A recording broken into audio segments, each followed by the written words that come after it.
महेश जी एक मध्यम वर्गीय परिवार से था। वे खेती बाड़ी करने वाले गांव से जुड़े हुए हैं और गांव में ही रहना पसंद करते हैं। खेती बाड़ी से ही उनका गुजारा चलता था। खुद न पढ़े लिखे होते हुए भी उन्होंने अपने दोनों बेटों को खूब पढ़ाया लिखाया और अपने पैरों पर खड़ा किया। उनके बड़े बेटे का नाम मनीष और छोटे बेटे का नाम सूरज था। सरकारी नौकरी लगने के कारण उनकी शादी भी बहुत जल्दी अच्छे घरों में संपन्न हो जाती है।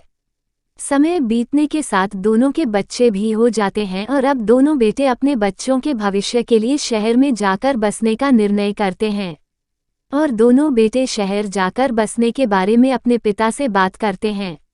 महेश जी दोनों बेटों के निर्णय से सहमत हो जाते हैं, लेकिन वो खुद शहर जाकर रहने से यह कहकर मना कर देते हैं कि हमें कहाँ शहर का वातावरण रास आएगा, हम तो गांव में ही खुश हैं। दोनों बेटे अपने पिता की बात पर सहमत हो जाते हैं और पिता को खर्चा भेजने की बात कहकर स्वयं अपने परिवार के साथ शहर में बस जाते हैं।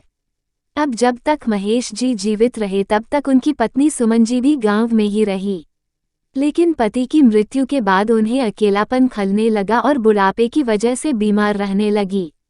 तब पड़ोसियों ने कहा, अम्मा जी अब बुढ़ापा आ गया है, अब अपने बहू बेटे के पास जाकर क्यों नहीं रहती, अब बहू बेटे बुढ़ापे में काम नहीं आएंगे तो कब आएंगे।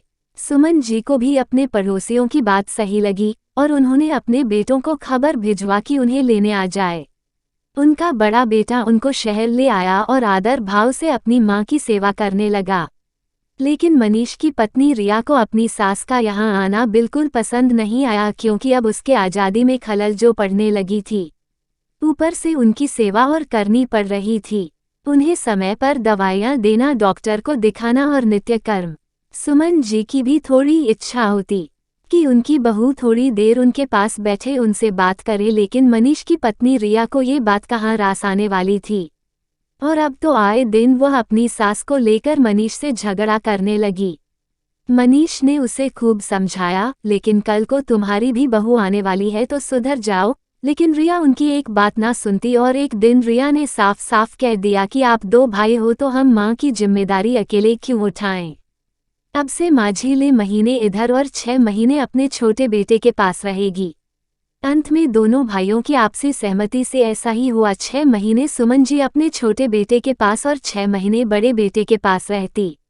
जब भी वह 6 महीने अपनी बड़ी बहू के पास रहने आती तो फिर वही झगड़े शुरू हो जाते कि बुढ़िया तो गंदगी कर देती है, उसे ठीक से खाना नहीं खाना आता, दिन भर परेशान करती रहती है। मनीष जी भी अपनी पत्नी की इस व्यवहार से बहुत दुखी होते, लेकिन पत्नी के आगे उनकी एक न चलती थी। मनीष का इकलौता बेटा आदित्य भी अपनी मां के इस व्यवहार से बहुत दुखी था।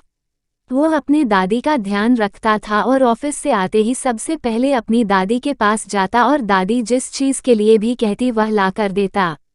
आदित्य का स्वभाव बहुत अच्छा था। अपनी दादी के प्रति आदित्य को बहुत आदर और प्यार था।